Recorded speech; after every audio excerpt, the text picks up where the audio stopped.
is a programme about the staircases of northern England. Now, usually when I'm writing the scripts for these programmes, I have a bit of a problem about where to start. That's in case people in the northwest get cheesed off because we're in the northeast, and vice versa, because we're all terribly patriotic about our own particular part of the country. So I try to be as fair as possible, and this programme features, for your delectation, staircases in Northumberland and Durham, Cumbria, and indeed Yorkshire. But first of all, I'm in Manchester Town Hall, which has actually got 7 staircases, including 4, which are, in my humble opinion, among the most stunning, romantic and imaginative staircases anywhere in Britain.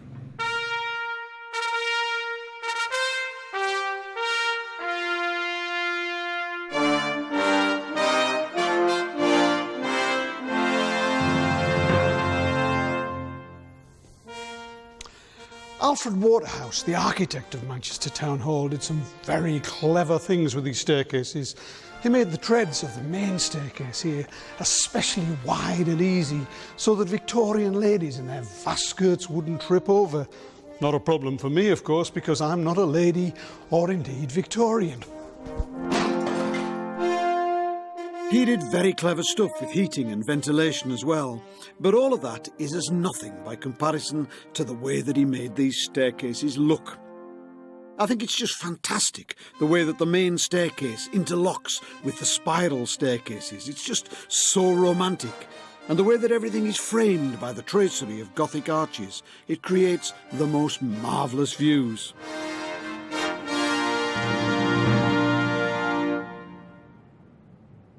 Each of these spiral staircases is made from different granite. There's one in English granite, one in Welsh, and a Scottish one. And here's an interesting detail.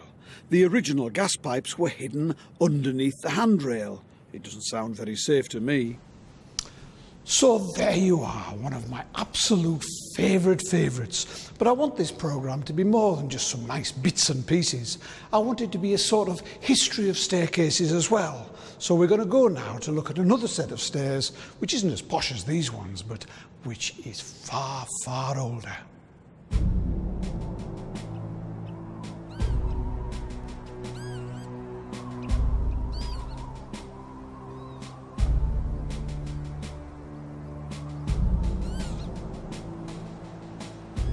Cursed be the TV presenter who says that something is the biggest or the smallest or the finest or the oldest example of something, because there's always somebody out there ready to pounce upon him with better information. But I personally can't think of any older set of steps than these on the Roman wall at Portrosburn Mile Castle near Gilsland in Cumbria. This bit of the wall in Cumbria is less well known than the really dramatic bits across the cliffs in Northumberland, but it still runs across a wonderful countryside. Maybe not quite so dramatic as the crags further east, but very beautiful, and the ruins here are still extraordinarily interesting. They show how even in Roman times management got it wrong and had to institute cutbacks to make ends meet. Sounds like everywhere that I've ever worked. You can see here that the wall was going to be 10 feet wide, but after they'd built the foundations, they cut their losses and built the rest of the wall narrower on top. But what did they build, eh? How high was it, for example? There's nowhere where it stands to full height because over the centuries, most of it has got snaffled by the locals. If you go to any old building near the wall, this is the 18th century Willowford Farm in Gilsland, for example, you'll find that it's built of stones from the wall. All of these walls, even in the barns, are built of Roman stones, rather small and roughly square. Perfect building material and free. You see, there were no conservation movements in the past, and a pile of old Roman stones was just a pile of old Roman stones, so you could nick them and build something new. The result is that nothing stands all that high. I think 7 or 8 feet is the tallest bit of the wall anywhere, so how high was it originally? As far as I know, there's only one place where it's possible to work out the original height of the Roman wall. Back to my oldest staircase.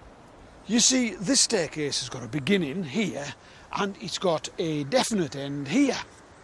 And clever mathematical chaps have been able to calculate heights and numbers of steps and angles and whatnot, and they have come to the conclusion that it was 4.3 metres or 15 feet high. And that was presumably to the walkway on top of the wall. There might have been a parapet or battlements or something, nobody's quite sure about that. But 15 feet high and 6 feet wide, oh, and 78 miles long, that's an awful lot of wall, and this is the staircase that proves it. So, there's the oldest staircase in the north, maybe. Not particularly beautiful in itself, but interesting. This is the marketplace at Hexham in the Tyne Valley. In a single bound, I have just leapt 20 miles east from where I was before, and I'd like you to notice a few buildings which are going to be significant in this staircase story. On one side of the square, there's a medieval gatehouse called the Moot Hall, and beyond that, the medieval jail. But first of all, we're going to Hexham Abbey to see the second oldest set of stairs that I can think of in the north. Hexham Abbey is essentially a medieval church, but it replaced a much older church which was built by an Anglo-Saxon monk called St Wilfrid in the 7th century. Wilfrid's church had the reputation of being magnificent, but the only bit of it that survives is the extraordinary crypt, which was built to house the various holy relics that Wilfrid brought back from Rome, including, I might add, the knee bone of the Apostle Andrew, or one of them at least. I presume that he had two like the rest of us. Not that your knees would last very long if you had to spend your life going up and down these stairs, because ancient stairs do not conform to best contemporary building practice, and there are access issues here. You wouldn't have much difficulty getting down them after a night on the mead, but getting back up again might pose a few problems. I jest. These are wonderful stairs. They're difficult and they're rough and they're obviously ancient, but they feel like going down into a prehistoric tomb, and they have all of the atmosphere that's needed to prepare you for the crypt beyond.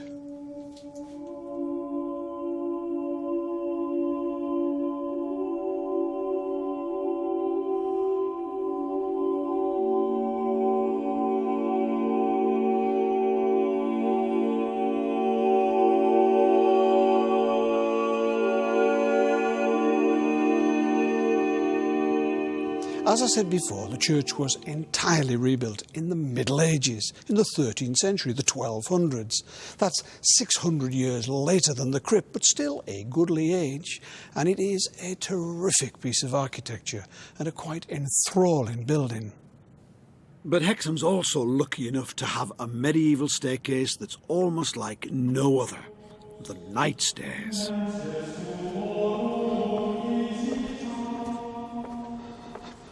You see, Hexham was originally a monastery church filled with monks whose main job was to take part in services day and night.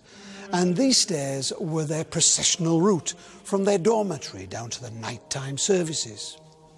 I think that most monasteries had a set of night stairs, but none of them, as far as I know, none of the surviving ones anyway, were as grand as these. I don't know whether you realised it, but that's me actually.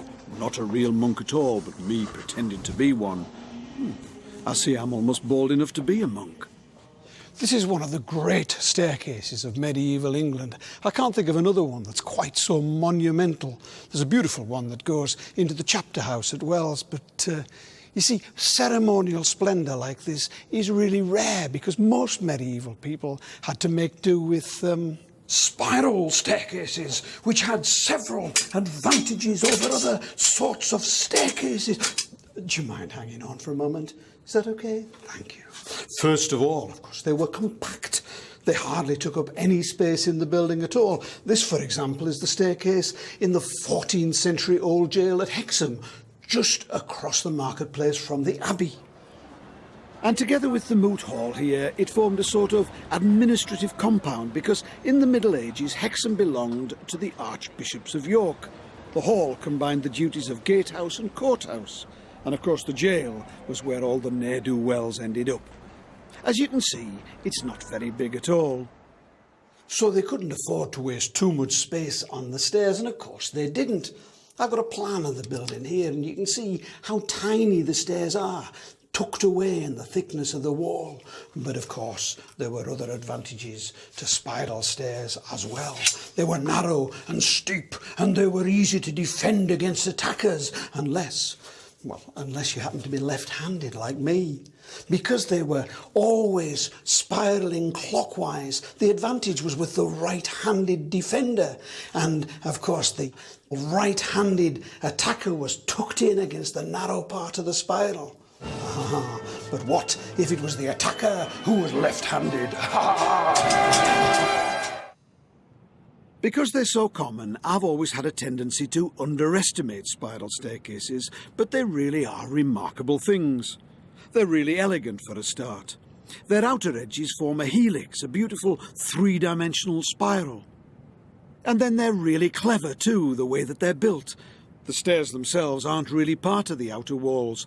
The cylindrical shaft was built first, and the stairs built into it. Quite often you find shafts where the stairs have been removed, so the stairs support each other and are tied into the post in the middle. It's called the newel post. I don't know who invented them either. They just seem to appear. They appeared fully developed in the first Norman castles, and they didn't change very much. Well, actually, they didn't change at all for the next 400 years. So let's hear it for the spiral staircase.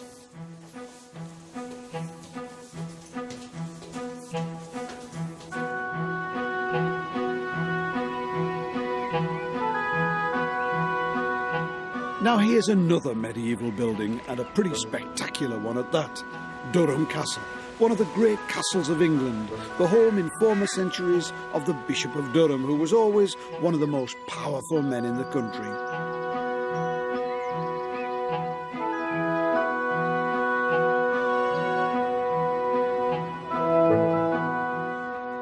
The castle was first built in 1170, but it's been added to loads of times since then, including behind here a wonderful medieval great hall, and over on this side a splendid suite of private apartments for the bishop. And in between the two, behind here, there's a staircase. So remember that.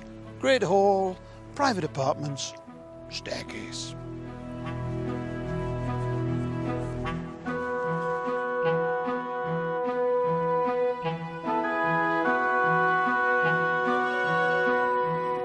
This is the Great Hall, built or possibly just remodelled in the late 1200s. When it was first built, the bishop would have eaten here in the hall. He would have sat up here at the high table in splendour, surrounded by all of his followers. But eventually, after a couple of centuries, the old bishes, like posh people all over the country, began to look for a bit of privacy, and they began to retreat to more private accommodation at the other end of the castle. They began to eat there even. Now there was a problem about that because the kitchens were down there at the bottom end of the hall, and if the food had to be transported miles away to the far end of the castle, well, you can imagine what might happen. Forsooth.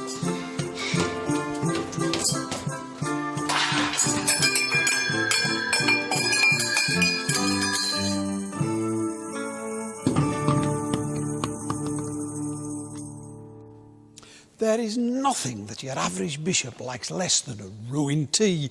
So what happened here, what happened in posh houses all over the country, is they started to build more spacious and grander staircases to link the hall with the private apartments beyond. The first purpose-built ones were built just after 1600. The one in Durham wasn't put up until 1663, but it turned out to be one of the best in the country. If you see a staircase like this with carved panels instead of banisters, you can look smug and knowledgeable in front of your friends and relatives by saying, 1660 or 70, I believe. You never find them at any other time. Just imagine how interested they'll be and how they'll admire your superior knowledge. They always have these lush panels of realistically carved foliage. Usually they're made of oak, but I think that this one's some other sort of wood painted to look like oak. and it's got one other fantastic difference from most other staircases of its date. In each panel, the foliage comes out of a wolf's mouth. Where on earth would you get an idea like that? It's obvious when you look at this extraordinary construction that by this time, staircases were more than just ways of getting you upstairs. This is the staircase as performance art.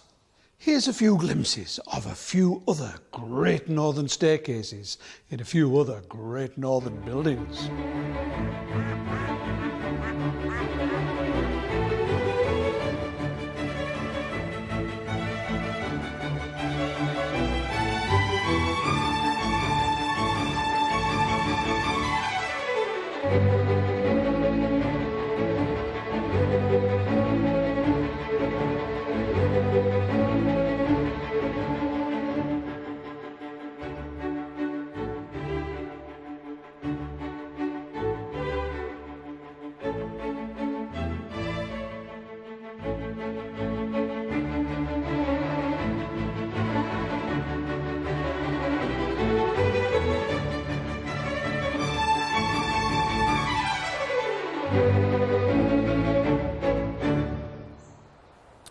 So we've been in Lancashire and Durham, Cumbria and Northumberland, and here we are finally in Yorkshire, the full Cook's tour.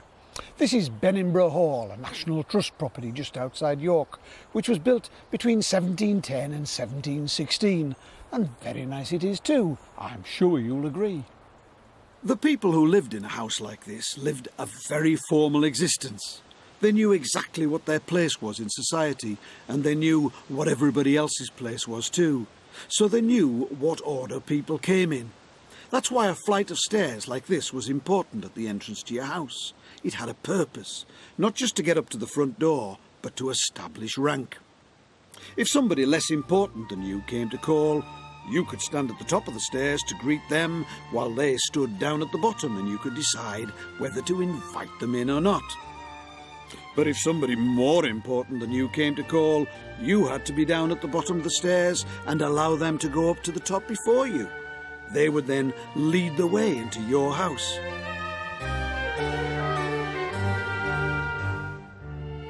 And that meant, of course, the great staircase and upstairs. What's going on here? I hear you cry. Did the owner take every guest straight upstairs to bed? Was hanky, and indeed panky, the order of the day in Georgian England? Well, it may have been, but not here on this staircase. This splendid staircase, like the ones in all great Georgian houses, wasn't built merely to get people upstairs to bed. You don't need grandeur like this when you're whipping upstairs in your gym jams. And anyway, the main bedrooms were downstairs on the ground floor. No, the stairs were part of a processional route to bring guests to the saloon, which was the main entertaining room of the house, and which was on the first floor, high up, to give it extra status in this very formal house.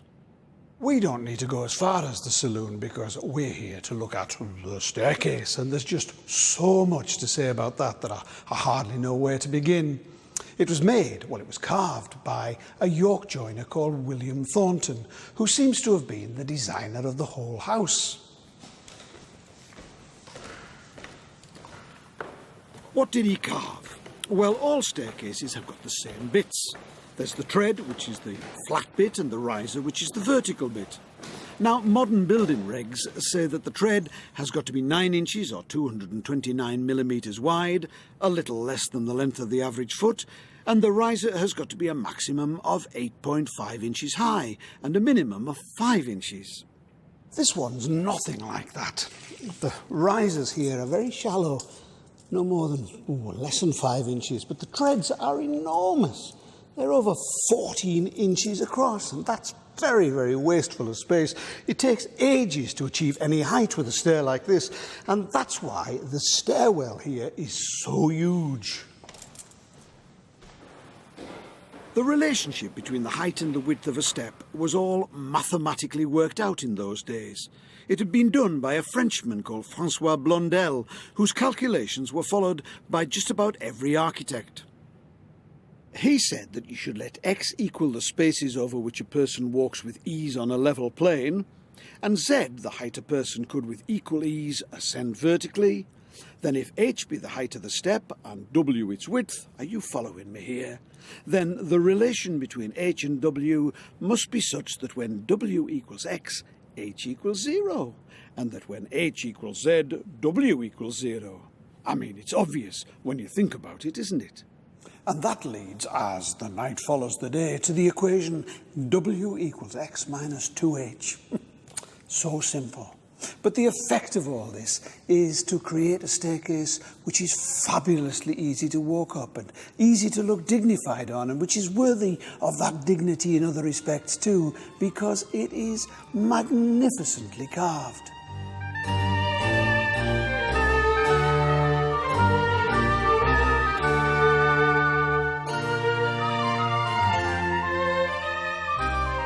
The treads are inlaid with parquet flooring and bits of marquetry. This is the emblem of the owners, IBM. I for Johannes, John and Mary Bouchier, 1716, the year that the house was finished. And just look at the quality of those balusters. It's all made of oak, this, and turned on a lathe, which is common enough, but I've hardly ever seen anything so delicately done.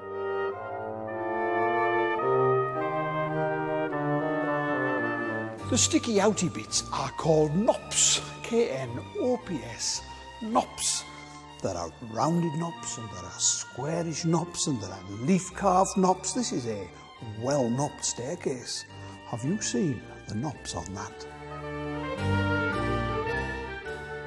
So there you are, a marvellous staircase and a marvellous piece of 18th century design.